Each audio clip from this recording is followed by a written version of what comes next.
받으실 하나님의 말씀은 마태복음 1장 18절부터 25절까지 말씀입니다. 마태복음 1장 18절부터 25절까지의 말씀. 김정숙 집사님이 우리말로, 조한이 영어로 봉독해 주시겠습니다. 봉독하겠습니다. 예수 그리스도의 나심은 이러하니라. 그의 어머니 마리아가 요셉과 약혼하고 동거하기 전에 성령으로 잉태된 것이 나타났더니 그의 남편 요셉은 의로운 사람이라. 그를 드러내지 아니하고 가만히 꿇고자 하여 이 일을 생각할 때에 주의 사자가 현몽하여 이르되, 다윗의 자손 요셉아, 내 아내 마리아 데려오기를 무서워하지 말라. 그에게 잉태된 자는 성령으로 된 것이라. 아들을 낳으리니 이름을 예수라 하라. 이는 그가 자기 백성을 그들의 죄에서 구원할 자이심이라 하니라.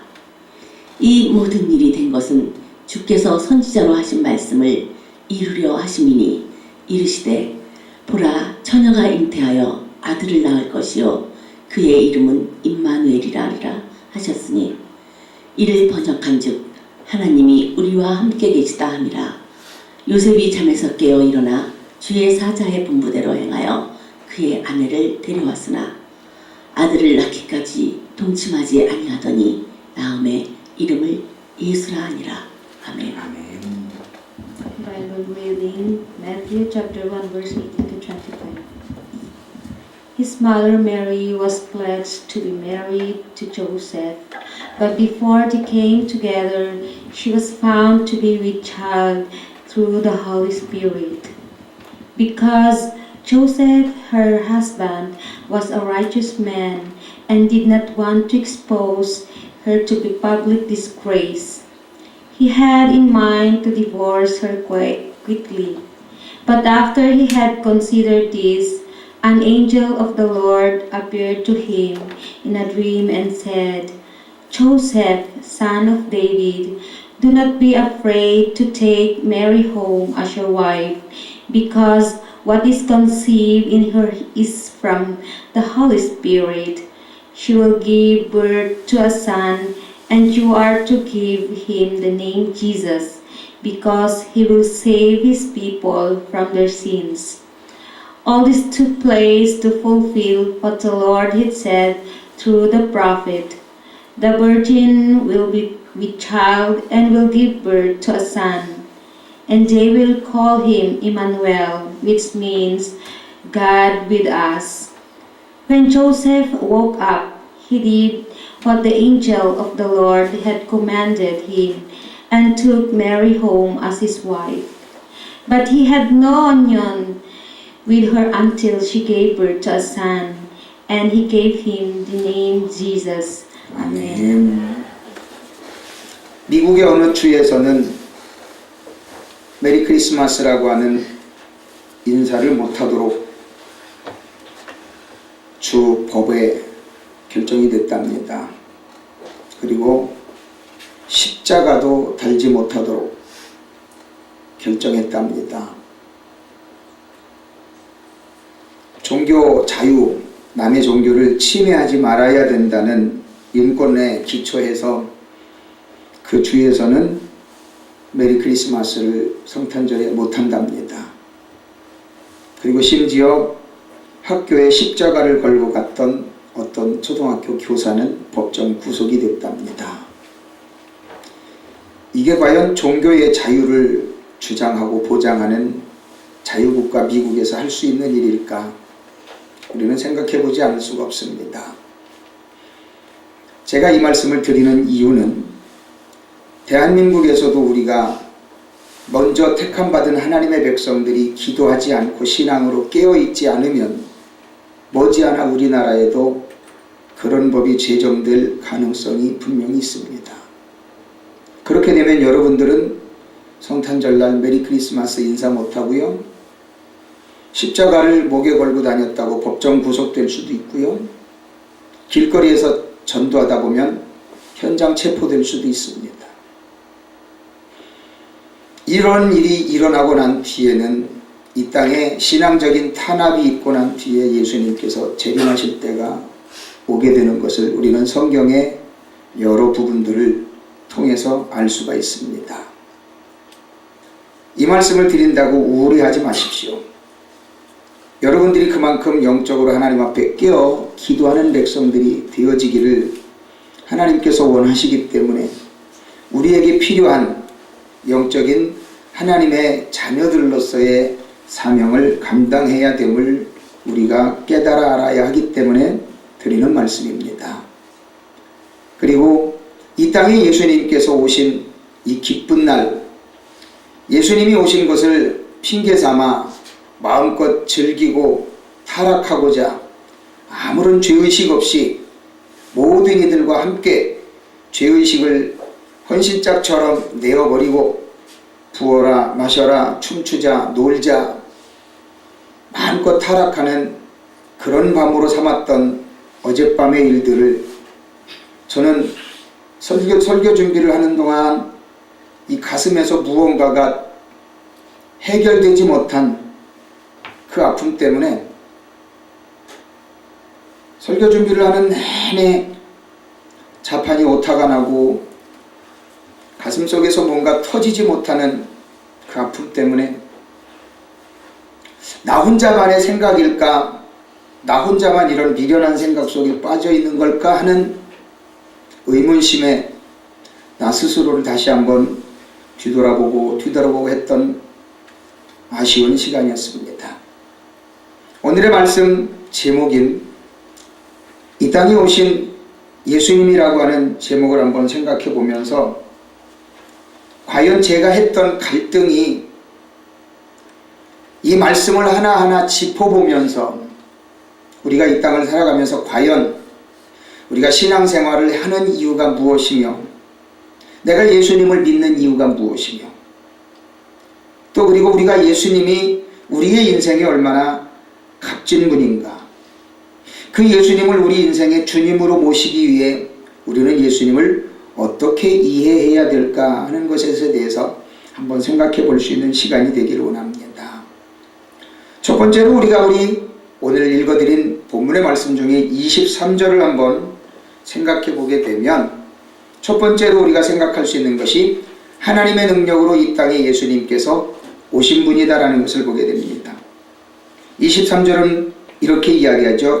이 앞부분에 보라 처녀가 잉태하여 아들을 낳을 것이요 라고 우리에게 가르쳐 줍니다. 여기서 이야기하는 처녀는 남자와의 경험이 없는 그런 상태에서 잉태되는 것을 이야기합니다. 잉태라고 하는 것은 남자와 여자의 성적인 교합이 있고 난 뒤에 생기는 것이 생명입니다.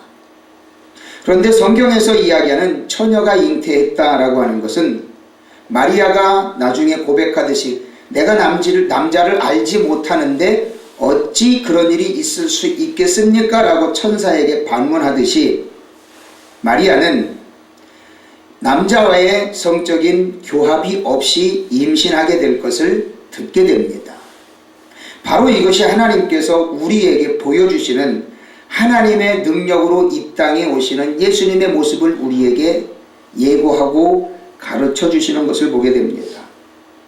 바로 이것은 우리의 신앙의 첫걸음이요, 우리가 예수님에 대한 믿음을 갖고 하나님을 향한 우리의 신앙을 바로 세워갈 수 있는 아름다운 첫걸음인 것을 우리는 보게 됩니다.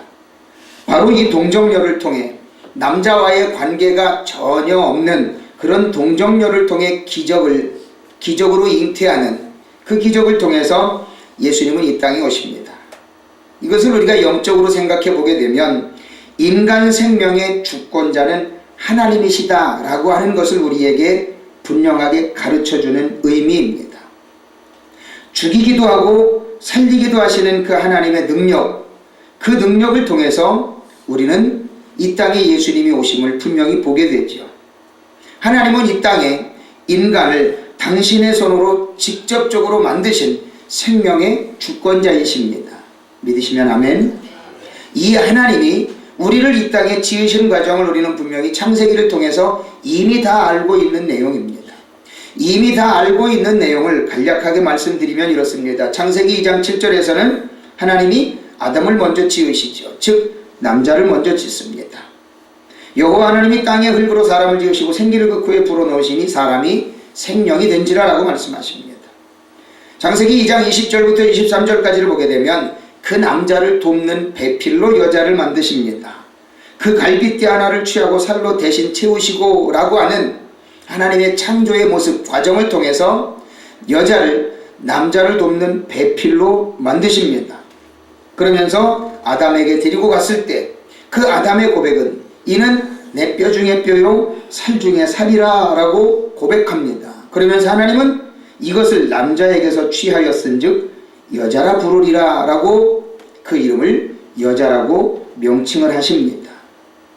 바로 이 생명의 주권자이신 하나님께서 이 땅에 이 당신의 아들 예수 그리스도를 보내실 때 그 생명의 주권이 하나님의 온전한 손에 있음을 알리시는 동정녀의 몸에서 잉태하게 하시고 출생하게 하시는 기적을 통해 구세주 예수를 이 땅에 보내시는 것을 보게 됩니다.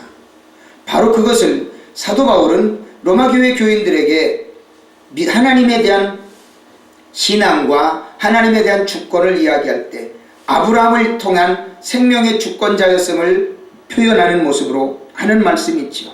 로마서 4장 17절에 기록된 바 내가 너를 많은 민족의 조상으로 세웠다 하심과 같으니 그가 믿은 바 하나님은 죽은 자를 살리시며 없는 것을 있는 것으로 부르시는 이시니라 라고 사도 바울이 고백하고 있습니다. 여러분들이 믿는 하나님은 어떤 하나님이십니까? 어떻게 처녀가 남자와의 교합도 없이 어떻게 잉태할 수 있습니까? 그것을 어떻게 믿으라고 맨날 목사들은 강조합니까? 라고 반문할 수 있는 내용입니다.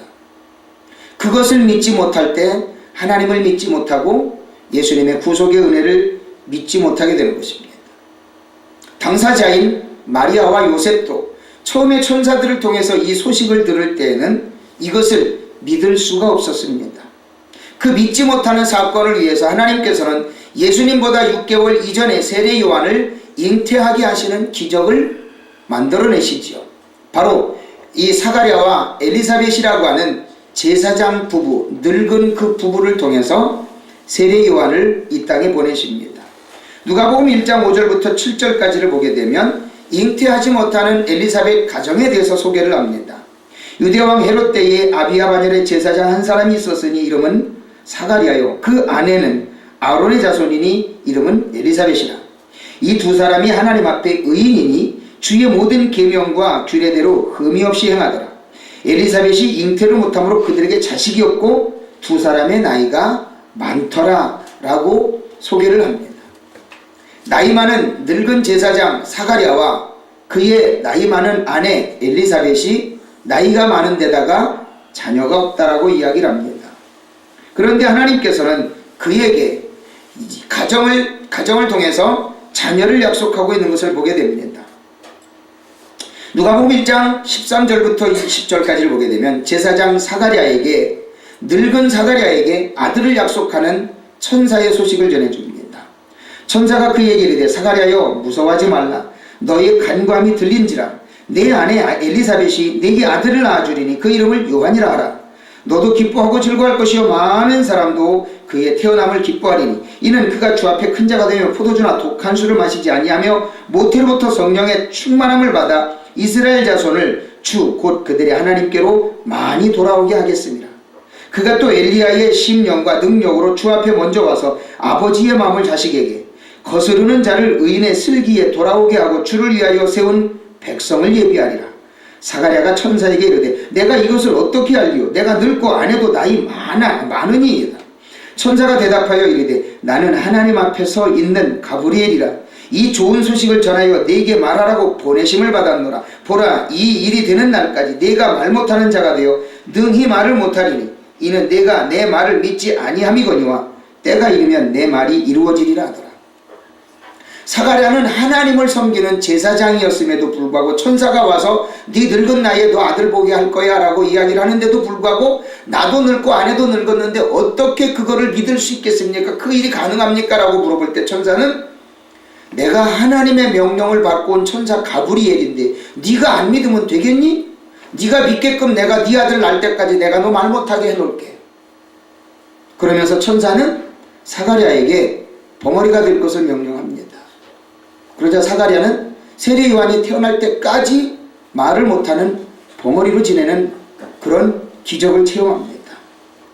사랑하는 성도들이여, 하나님은 인류 최초의 모든 인류를 지으신 창조의 능력을 가지신 생명의 주권자이십니다. 엘리야를 죽음을 맛보지 않게 하시고 천국으로 인도하신 하나님의 능력이 그냥 이루어진 일일까요?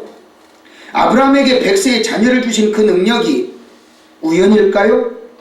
모든 인류의 생명을 주관하시는 능력으로 우리 가운데 계신 하나님께서 우리 모두를 위해 동정녀의 몸을 통해 우리에게 구주 예수로 오신 그 역사적인 사건이 단순한 동화 속의 이야기 같은 그런 설화로 끝날 수 있는 일일까요?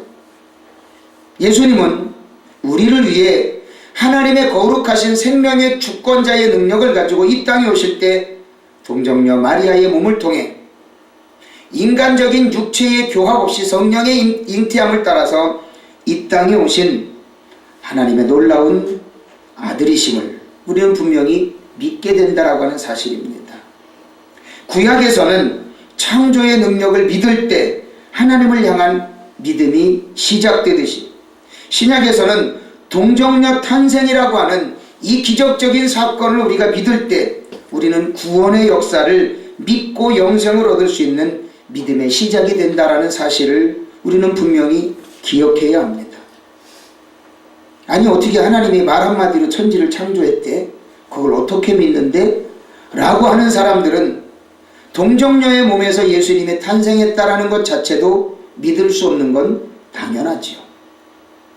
구약을 통해서 하나님이 말씀으로 천지 만물을 다 창조하신 것을 믿고 사람을 당신의 손으로 흙을 가지고 만드셨다라는 것을 믿는 분은 남자와의 관계가 없는 그 동정녀의 처녀의 몸에서 예수님이 탄생하신 것 우리는 분명히 믿을 수 있게 된다는 겁니다. 상식을 뛰어넘는 그러한 기적을 통해서 하나님은 우리를 이 땅에 만드셨고 우리의 구원자 예수 그리스도를 보내셨다라는 사실을 저와 여러분들은 분명히 믿음을 가지고 나아갈 때 그 믿음의 출발을 통해 하나님은 저와 여러분에게 놀라운 복을 주시고 그 구원의 역사를 통해서 저와 여러분이 하나님 앞에서 꾸는 꿈을 모두가 다 이루어 주시는 놀라운 삶을 살게 될 것을 믿으시기를 예수 그리스도 이름으로 축원을 드립니다. 두 번째 우리가 생각해 볼 수 있는 이 땅에 오신 예수님은 우리와 함께 해주시는 그 하나님의 사랑이 늘 우리에게 함께 있기를 원하신다라고 하는 겁니다. 그래서 처녀가 잉태하여 아들을 낳으리니 이름을 임마누엘이라 하라. 이는 그분이 우리와 함께 하심이라 라고 우리에게 그 의미까지 설명해 주시는 것을 보게 됩니다. 23절 뒷부분에는 이렇게 이야기하지요. 아들을 낳을 것이요 그의 이름을 임마누엘이라 하리라 하셨으니 이를 번역한 즉 하나님이 우리와 함께 계시다 하니라. 하나님은 저와 여러분과 늘 함께 하시는 하나님이시라는 사실을 기억하셔야 합니다. 기억해도 되고 안 해도 되는 것이 아니라 하나님은 저와 여러분을 위해서 늘 함께 계시는 분이라는 사실을 기억해야 합니다. 우리는 전도하다 보면 흔히 듣는 말 있지요.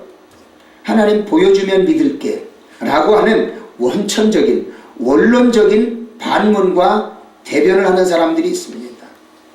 그러나 그런 사람들은 분명히 알기를 눈에 보이지 않는 영적인 존재인 하나님을 어떻게 우리의 눈으로 보여줄 수 있으며 당신이 그것을 눈으로 볼 수 있습니까를 우리는 가르쳐 줘야 합니다. 그러나 성경에서는 분명히 우리에게 모든 부분들을 통해서 하나님께서 우리와 함께 하신다라는 사실을 성경을 통해서 우리는 분명히 알게 됩니다. 바로 성부 하나님, 성자 예수님, 성령 하나님의 모습을 통해서 우리와 함께 하시는 모습을 우리는 분명히 보게 됩니다. 제가 성경을 대략적으로 말씀과 장절 없이 설명을 드립니다. 먼저 성부 하나님께서 우리와 함께 임재하셨다라는 증거를 어디에서 볼 수 있느냐면 에덴 창조시 에덴 동산에서부터 아담이 선악을 알게 하는 나무의 열매를 먹었을 때에도 아담을 부르시며 임재하심을 확인시켜 주시는 과정을 보게 됩니다.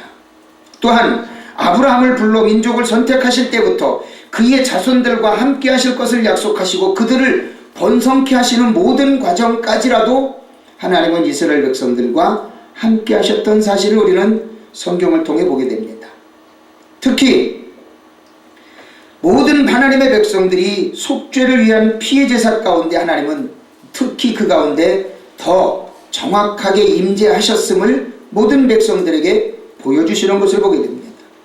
또한 번성한 이스라엘 백성들을 불러내실 때에도 또한 광야에서 함께 하시고 가나안 땅에 들어갈 때는 천사들을 먼저 보내셔서 하나님께서 일하신 것을 우리는 성경을 통해서 분명히 보게 됩니다. 또한 들어가서 가나안 땅에 정착하며 살아갈 때도 율법을 통해서 내가 너희들과 분명히 함께 할 거다라고 이야기하면서 가나안 땅에 들어가기 전에 요단강을 건너기 전에 1년 동안 율법 공부를 시키면서까지 이스라엘 백성들에게 함께 하실 것을 가르쳐주고 있는 것을 우리는 분명히 성경을 통해 보게 됩니다. 또한 가나안 땅에 정착하고 신정정치를 끝내고 왕정정치를 시작하는 모든 과정 속에서도 하나님의 은혜와 사랑을 받고 살아가는 과정에 북이스라엘과 남유다로 나뉘는 그런 역사적인 아픔 속에서 구약 역사를 이루어가면서도 침략당함과 포로로 끌려가는 그 모든 생활 중에서도 하나님은 당신의 백성들을 결코 잊지 않으시고 그들과 함께 고통당하고 그들과 함께 어려워하셨던 그 하나님의 임재하심을 우리는 성경에서 분명히 찾아볼 수가 있습니다. 또한 그런 모든 아픔과 고통 속에서도 회개하지 않는 백성들의 죄를 씻어주시기 위해서 하나님은 중요한 결단을 하십니다. 바로 독생 성자 예수 그리스도를 이 땅에 보내셔서 당신의 아들을 십자가에 죽게 하심으로 인하여 모든 고통과 모든 죄를 씻어주실 것을 확인시켜 주시면서 당신의 아들이 십자가에 죽어 운명하시는 그 순간에 당신을 향한 제사를 드리는 성소의 휘장을 위에서 아래로 반으로 찢으면서 그 고통을 당신이 감당하시면서 모든 인류의 죄를 함께 대속하시는 하나님의 임재의 은혜를 우리는 분명히 보게 됩니다. 과연 이것이 하나님께서 우리와 안 계신다라고 하는 반론에 어떤 근거를 제시할 수 있는 것들이 될 수 있습니까? 성부 하나님께서는 저와 여러분이 어떤 삶을 갖든지 어떤 생활을 하든지 어떤 생각을 하든지 이미 하나님은 우리와 함께 살고 계시고 우리 가운데 임재하여 계신다는 사실을 우리는 분명히 알 수 있는 대목이라고 하는 겁니다. 그렇다면 성자 예수님께서는 어떻게 우리와 함께 계실까요? 성자 예수님께서는 성부 하나님과 함께 천지를 창조하시고 인류를 만드실 때 함께 계셨습니다. 그 말씀의 증거가 어디 있습니까? 우리의 모양을 따라 우리의 형상대로 우리가 사람을 만들자라고 하는 성부, 성자, 성삼위 하나님의 대화 속에 바로 예수님이 함께 계셨음을 우리는 분명히 보게 됩니다. 또한 당신의 피조물인 인간의 육신의 옷을 입고 낮고 천한 이 땅에 예수님께서는 친히 오셨다라고 하는 겁니다. 빌립보서 2장에서는 분명히 그분이 성부 하나님의 뜻에 순종하여 오셨다고 이야기할 수 있습니다. 좀 재밌게 표현하자면 이래요. 하나님, 아니 내가 만든 피조물들을 위해서 그들을 구원하기 위해서 내가 꼭 죽어줘야 됩니까? 그냥 말씀으로 천지만물을 창조하신 하나님이 그냥 말로 해결하실 수도 있는 것 아닙니까? 왜 꼭 내가 가서 내 몸을 죽여가지고 그들의 죄를 왜 내가 속해줘야 됩니까? 라고 항변할 수도 있는 예수님의 능력이지만 예수님은 그런 항변 전혀 하지 않고 하나님의 명령에 순종해서 이 땅에 오셔서 당신의 피조물인 인간의 육신의 옷을 입고 이 땅에 오셔서 당신이 만드신 피조물에 의하여 직접 매맞음 당하고 찢김 당하고 침뱉음 당하고 수치를 당하며 시로라기 하나 걸쳐지지 않는 그 고통과 수치를 당하며 십자가에 죽어주시면서 우리의 죄를 위해 죽어주시는 것을 보게 됩니다. 바로 이것이 성자 예수님께서 우리를 사랑하시기 때문에 우리 가운데 임재하시는 그 하나님의 사랑의 표현임을 우리는 분명히 보고 계시지 않습니까? 때문에 요한복음에서는 우리에게 분명히 말씀하시기를 말씀이 육신되어 우리 가운데 계심에 라고 말씀하기 때문에 저와 여러분이 말씀을 묵상하고 외우고 그 말씀을 붙잡고 기도할 때 성자 예수님께서 우리 가운데 말씀으로 찾아오신 것을 저와 여러분들은 분명히 알 수 있는 사실이라고 하는 겁니다. 또한 부활하심으로 인하여 우리 가운데 늘 함께하고 계실 것을 당신이 모든 사망 권세를 이기시고 부활하심으로 인하여 이미 우리에게 보여주신 사실이라는 것을 우리는 절대 부인할 수 없는 것을 우리는 보고 있지 않습니까? 때문에 사랑하는 성도들이여, 하나님이 우리와 언제 함께 했습니까? 라고 반문할 것이 아니라 저와 여러분들이 아파하고 괴로워하고 힘들어하고 하나님이 안 계신 것 같은 수많은 고통 속에서도 하나님은 저와 여러분과 함께 고통하며 함께 아파하며 함께 임재하셨다라고 하는 사실을 깨달아 하시길 바랍니다. 그래도 못 믿으시겠다면 성령 하나님께서 우리 가운데 계신 것을 한번 찾아볼 수 있지 않겠습니까? 예수님께서 특히 대속의 핏값을 의지하는 그 예배 가운데 우리 가운데 늘 함께 하실 때 우리는 그것을 통해서 분명히 알고 있듯이 그 느낌은 무엇으로 알 수 있습니까? 성령께서 우리에게 주시는 그 감동을 통해서 우리는 분명히 알 수 있다라고 하는 사실입니다. 특히 성령 하나님께서는 성부 하나님과 성자 예수님이 천지 만물을 창조하실 때 그 성령 하나님도 함께 계셨던 분이라고 하는 사실입니다.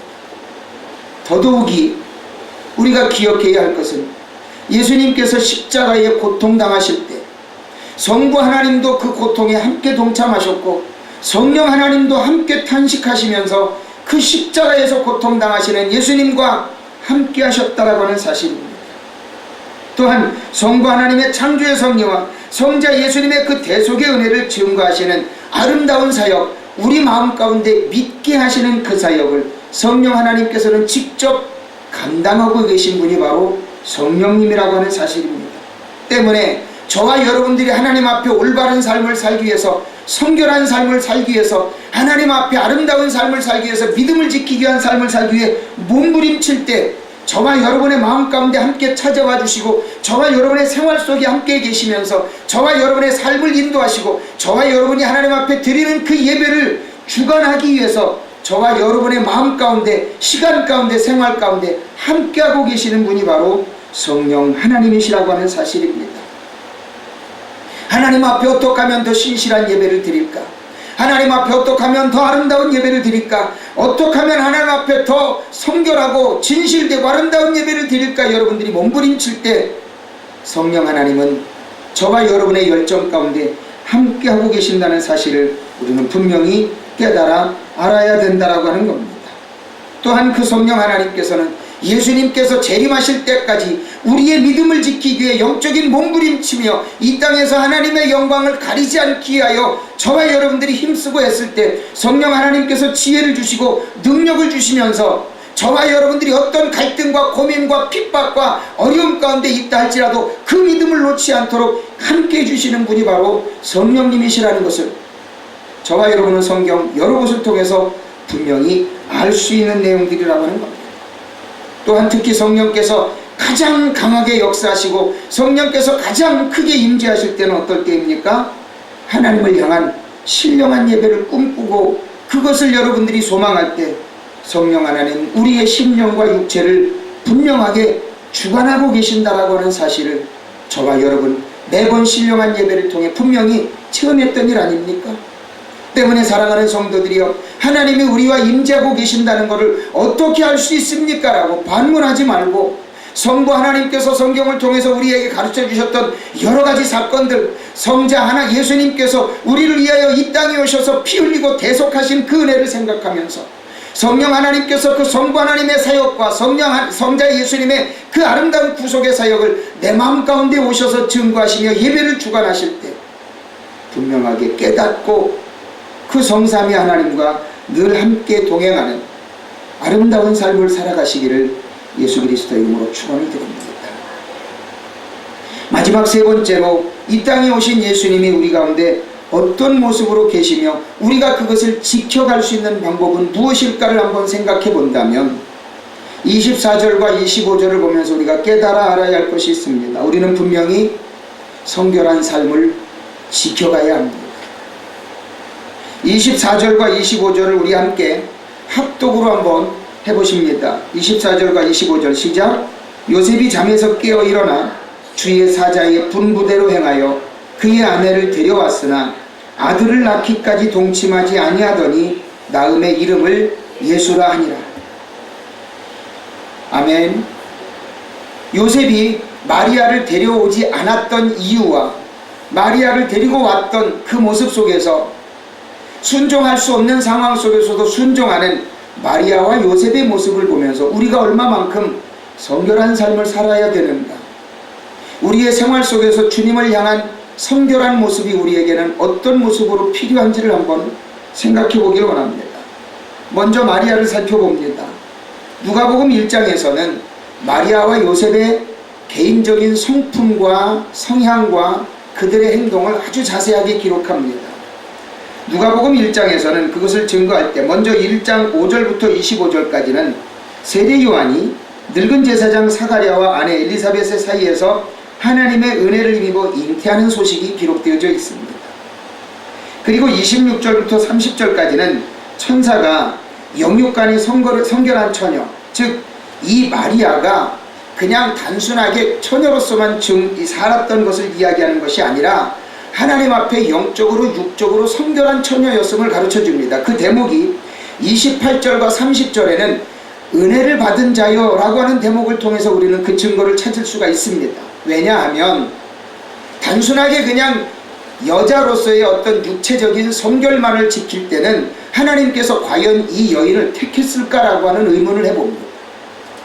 육체적인 것만이 아닌 영적으로도 하나님 앞에 성결한 처녀였기 때문에 하나님께서 이 여인을 선택하지 않았을까? 우리는 분명히 생각해 볼 수 있는 부분이 바로 은혜를 입은 자여 라고 하는 대목을 통해서 우리는 그것을 확인할 수가 있다라고 하는 겁니다. 그러면서 마리아에게 성령으로 인해서 잉태할 것에 대해서 천사가 이야기를 해줍니다. 그러면서 31절부터 33절까지는 메시아를 마리아를 통해 보내실 것을 알려줍니다. 그러자 마리아는 여기에 따르는 반응이 어떻게 나옵니까? 육체적인 일로는 이해하지 못하기 때문에 어찌 이런 일이 나한테 일어날 수 있습니까? 라고 마리아는 천사에게 반문하듯이 대답을 하며 의문스러워합니다.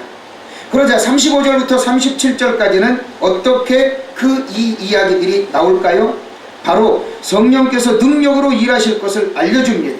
즉 엘리사벳의 예를 들어서 엘리사벳도 그 부부가 다 나이 들어 늙어서 잉태하지 못하지만 성령의 능력으로 이미 잉태해가지고 6개월이 되었잖니? 라고 마리아에게 그 예를 들어서 설명을 해줍니다. 바로 이것이 하나님의 능력으로 인하여 이미 이루어져 있기 때문에 너에게도 분명히 일어날 수 있는 일이다라고 천사는 마리아에게 설명을 해주는 것을 보게 됩니다. 그러자 누가복음 1장 38절에서는 마리아는 뭐라고 고백합니까? 주의 여종이오니 말씀대로 내게 이루어지이다 하매 천사가 떠나가니라. 여러분, 육체적인 일로 영적인 일을 이해할 수 있으며 믿을 수 있겠습니까? 마리아도 육적으로만 순결한 것이 아닌 영적으로도 순결한 처녀였기 때문에 하나님의 은혜를 입은 자요 라고 천사가 와서 그의 영적인 삶을 칭찬할 만큼 깨끗하고 성결한 여인이었습니다. 그런데도 불구하고 네가 남자를 접해보지 못한 상황 속에서 네가 잉태할 거다라고 이야기할 때 이 마리아는 그것을 믿을 수가 없었죠. 그런데도 불구하고 천사는 그에게 하나님의 능력은 이미 사가랴의 가정을 통해서 엘리사벳에게 이미 증거가 되었지 않느냐라고 설명을 해줄 때 이 마리아는 주의 여종이오니 주의 뜻대로 이루어지이다라고 순종하는 모습을 보게 됩니다. 그렇다면 순종할 때는 그 문화적인 풍습 속에서 마리아가 순종할 수 없는 민족 간의 풍습을 우리는 이해해 봐야 됩니다. 당시의 풍습에는요, 결혼하지 않은 여성이 임신하는 것, 그것은 결코 용납할 수 없는 윤리적인 철칙이었습니다. 처녀가 결혼도 하지 않고 임신하게 되면 동네에 끌려 나와서 공개적으로 매질을 당하고 돌에 맞아 죽는 것이 당시의 풍습입니다. 그런데 마리아는 이 풍습을 알고 있었습니다. 그럼에도 불구하고 이것이 하나님께서 하시는 일이기 때문에 주의 여종이오니 주의 뜻대로 이루어지기를 원하나이다 라고 하는 고백을 하고 믿음으로 나아갑니다. 자기 자신이 당시에 있어지는 사회적인 풍습과 관습을 통해서 어떤 불이익을 당하게 될 거라는 것 불보듯 뻔한 사실입니다. 그럼에도 불구하고 마리아는 순종하겠습니다라고 믿음으로 고백하는 것을 보게 됩니다. 자신에게 다가올 어떤 불이익, 생명의 위협까지 어떤 고통이 다가올 것인지 알고 있음에도 불구하고 마리아는 이것에 대해서 순종하기를 다짐하고 고백합니다. 마치 오늘날 이 시대를 살아가는 과정에 있어서도 나는 이것만큼은 못하겠습니다. 사회적인 풍습이 따라주질 않고 내 자존심이 따라주질 않는데 이걸 어떻게 순종하라고 이야기합니까? 라고 항변하는 오늘날 순종하지 못하는 성도들에게도 너무나도 큰 귀감이 되지 않을까요? 많은 분들이 하나님의 영광을 위한 신앙을 하나님의 종들이 강조하고 가르칠 때 나는 이해 못합니다. 나는 절대 안됩니다. 나는 자존심이 허락 못합니다. 사회적인 풍습과 윤리가 이것을 어떻게 인정할 수 있습니까? 라고 항변하면서 자신의 지식과 경험과 지혜를 이야기를 합니다. 마리아가 바보라서 그렇게 순종했을까요? 마리아가 그런 불이익을 분명히 이해하지 못했을까요? 아닙니다. 마리아는 목숨을 걸고 사회적인 풍습과 대적하는 신앙의 고백을 천사에게 하는 것을 보게 됩니다. 자기는 돌 맞아 죽을 것을 각오하면서 결혼하지 못한 몸으로 임신하는 그 사실이 사회에 밝혀지게 되면 자기는 공개적인 처형을 당하는 그 관습을 알고 있음에도 불구하고 자기는 주의 여종이오니 주의 뜻대로 이루어지이다라고 고백하니까 그제서야 천사는 떠나갑니다. 여러분이 신앙생활을 하는 과정에서 이해하지 못할 부분, 이해하지 못함에도 불구하고 순종해야 하는 부분 있습니까? 없습니까? 있음에도 불구하고 저와 여러분들은 순종하지 못할 때도 있고 순종하기 싫을 때도 있는 것 여러분 사실 있지 않습니까? 이것이 바로 우리가 마리아에게서 배워야 할 순종의 신앙이라고 하는 겁니다. 하기 싫지만 할 수 없는 상황이지만 순종해야 하는 것. 왜? 그것이 하나님께서 하시는 일이기 때문에 내게 다가올 불이 어떤 고통, 참을 수 없는 고통, 생명의 위험마저 우리에게 다가온다 할지라도 하나님의 일이라면 순종할 수 있는 것. 이것이 바로 우리가 마리아에게서 배워야 할 순종의 모습이라고 하는 겁니다. 믿으시면 아멘. 또한 우리는 요셉에게서 배워야 할 부분이 또 있습니다. 누가복음 1장 18절부터 25절까지를 보게 되면 18절과 19절에서 보게 되면 성령께서 일하실 것에 대해서 몰랐던 이 요셉은 의로운 사람이었습니다. 그래서 약혼 관계를 조용하게 끊고 싶어 합니다. 누가복음에서는. 왜 그럴까요? 사람 성품이 좋다 보니까 그리고 남에게 어떤 해코지나 어떤 안갚음을 하기를 원치 않는 사람이다 보니까 이것이 처녀가 자기와 결혼하기 전에 이미 자기와 육체적인 관계도 없었음에도 불구하고 임신했다라는 소식을 들으니 남자가 기분이 좋겠어요? 안 좋겠어요? 나 같으면 절대 용서 못하지요. 그리고 그때 당시의 사회의 관습으로는 그 남자가 끌어다가 공개적으로 돌팔매질하고 패 죽여도 아무런 하자가 없는 겁니다. 그런데 요셉은 의로운 사람이라 조용하게 정리하고 싶어 합니다. 성경에는 이 요셉의 성품이 그대로 표현되어져 있습니다. 조용히 끊고자 하여 라고 표현합니다. 하지만 천사가 요셉에게 옵니다.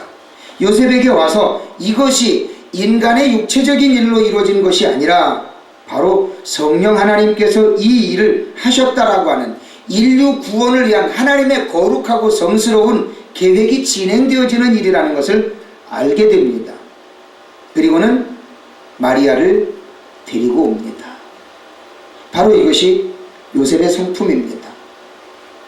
마리아도 그랬듯이 이 소식이 세상에 알려지면 돌팔매질 당하고 죽습니다. 이것을 무시하고 데리고 온 요셉은 어떻게 될까요?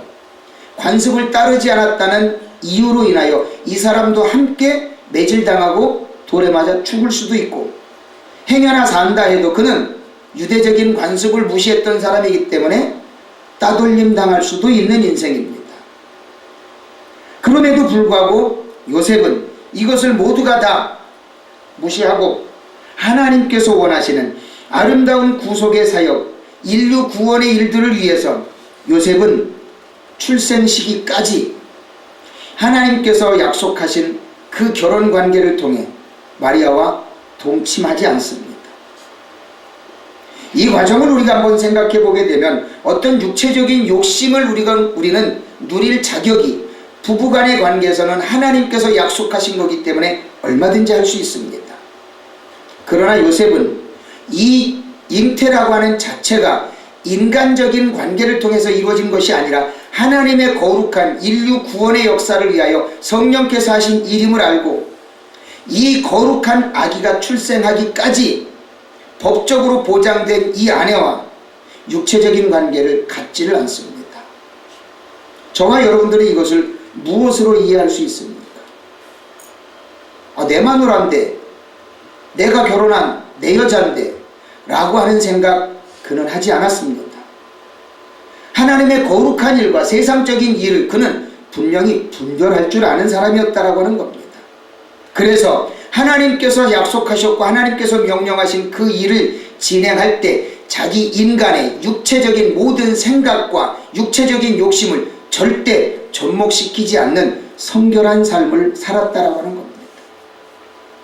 저와 여러분들이 이 땅을 살아가는 모든 과정을 통해서도요, 우리는 분명히 이것을 통해 볼 때에 우리는 분명히 구분할 수 있는 일들이 있습니다. 취소할 수도 있습니다. 나 이거 없었던 걸로 할래 할 수도 있습니다. 그러나 요셉은 순종하며 나아갑니다. 하나님의 거룩한 일이라는 것을 알았기 때문에 그는 순종합니다.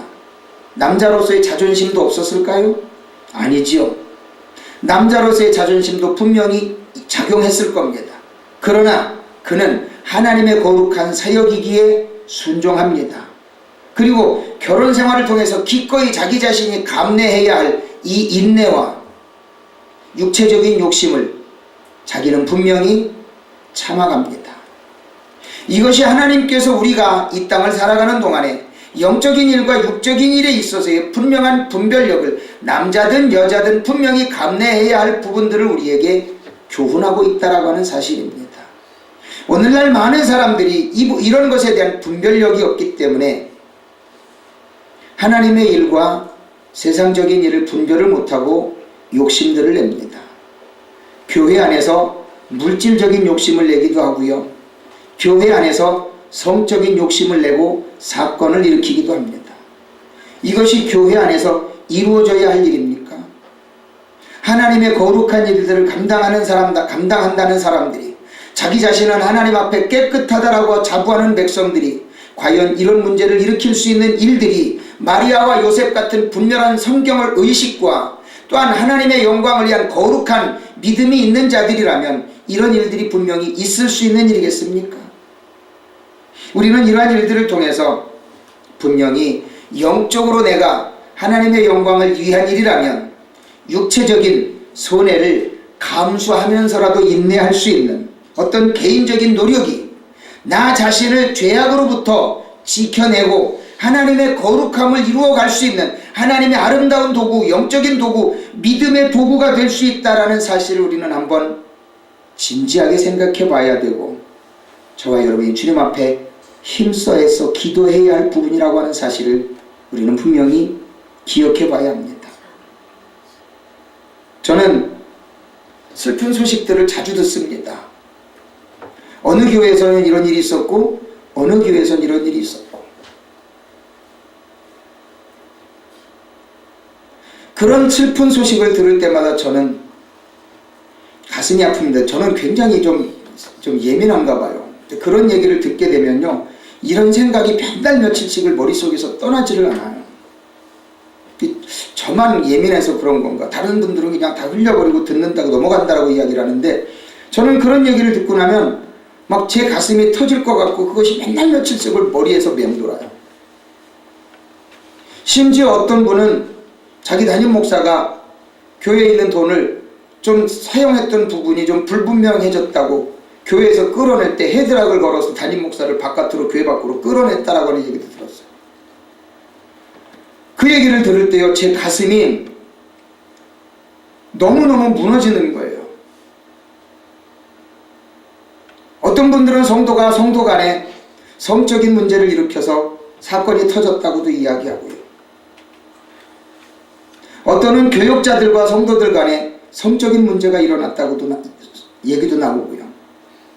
어떤 방송에서는 어떤 성도가 담임 목사를 닮은 아들을 낳았다라고, 이런 것이 사회적인 뉴스에 공공연하게 나오는 걸 보면요, 막 가슴이 찢어지는 것 같아요. 저만의 생각일까요? 저만의 느낌일까요? 이런 일들이 일어나는 이유는 이 마리아와 요셉 같은 이 사회 속에서, 풍습 속에서 나 자신을 통해 하나님의 거룩한 일들이 어떻게 이루어질 것인가를 안다면 과연 이런 일들이 일어날 수 있을까요? 과연 이것이 하나님께서 원하시는 일들일까요? 과연 사회적인 모범을 통해서 우리가 하나님의 영광을 드러낼 수 있는 일에 이런 일들이 비춰질 수 있는 모습에 내 자신이 쓰임받는다는 것, 부끄러운 모습이라고 생각하지 않을까요? 우리는 이런 것들을 생각해 보면서 주님께서 우리를 위해 이 땅에 다시 부르러 오실 때까지 나 자신이 주님 앞에 성결한 모습을 지켜가고 그 성결하기 위한 인내의 삶을 나는 하나님 앞에 어떻게 드려야 할 것인가?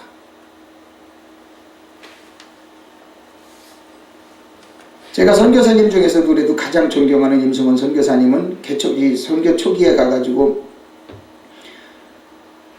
한국에서 후원해주는 그 선교비를 받으면서 사모님이 시장 가면 생각 없이 그 얘기를 했대요. 사모, 돈 아꼈어. 본인도 모르게 그 얘기를 했다가 나중에는 엄청 사모님에게 스트레스를 줬다라고 하는 것에 대해서 굉장히 후회를 하셨다고 그러더라고요. 아주 굉장히 고지식한 분이에요. 성도들이 후원해준 그 돈, 행여나 시장 가서 헛돈이라도 쓸까봐, 한 푼이라도 헛돈 쓸까봐 아꼈어. 그것이 사모님에게는 엄청 스트레스였고요, 임승원 선교사님에게도 그것이 굉장히 조심스러운 부분이었다라고 하는 거예요. 하나님의 종들은 늘 우리들이 흔히 쓰는 사자성어 노심초사합니다. 어떻게 해서든지 하나님 앞에 흠이 되지 않기 위해서, 어떻게 해서든지 하나님의 영광을 가리지 않기 위해서, 어떻게 해서든지 내가 하나님 앞에 바른 모습을 갖춰서 성도들한테 보여줘야 된다라는 부담감. 마리아와 요셉을 통해서 과연 이 땅의 많은 믿음의 백성들이, 이 땅에 통계된 1200만에 먼저 택함받은 하나님의 백성들, 귀한 크리스찬들이 마리아와 요셉 같은 이런 성품, 인품을 가졌다면 과연 세상 사람들에게 삿대질 당하고 욕을 먹는 그런 성도들은 절대 나오지 않을 거라고 저는 분명히 생각을 합니다. 사랑하는 성도들이여, 오늘 말씀의 결론을 드리자면 예수님께서 이 땅에 오실 때는 자신을 희생하셔서 구원과 평화를 이루기 위해 이 땅에 오셨습니다. 시간이 흐르면 흐를수록 저는 성탄절 축하 문자를 받습니다. 그런데 그 중에 90%는, 많은 문자 속에는 성탄 축하 메시지 중에 예수님이 빠져 있습니다. 이건 어찌된 일일까요? 저는 성탄절만 되면 해마다 가슴이 무겁다고 여러분에게 매 해마다 고백합니다. 의식적으로 드리는 말씀이 아닙니다. 여러분들이 지금 받고 있는 그 성탄절 축하 문자에도 보게 되면 과연 예수님이 들어가 있는 문자가 과연 몇 프로나 될까요? 이것을 생각해 보게 되면 제가 여러분에게 괜한 말씀 드리는 건 아니라고 이해하실 겁니다. 성탄절의 주인공은 분명히 예수님이십니다. 아멘. 성탄절의 주인공은 산타크로스 할아버지가 아닙니다. 성탄절의 풍습은 우리가 마음 놓고 죄 짓는 풀어진 날이 아닙니다. 마음 놓고 우리 부어라 마셔라, 우리 오늘만큼은 코가 삐뚤어지게 우리 죽을 만큼 마셔보자, 그런 날이 아니거든요. 성탄절의 주인공은 예수님이십니다. 우리의 죄를 위해 당신 자신을 십자가에 몸짓고 피 흘려 죽어주시기 위해서 이 땅에 오신 예수님이시는데 세상의 많은 사람들은 그 사실을 인정하려 들지를 않아요. 아예 그 성탄절의 모든 기쁜 소식 속에 예수님이 없어요.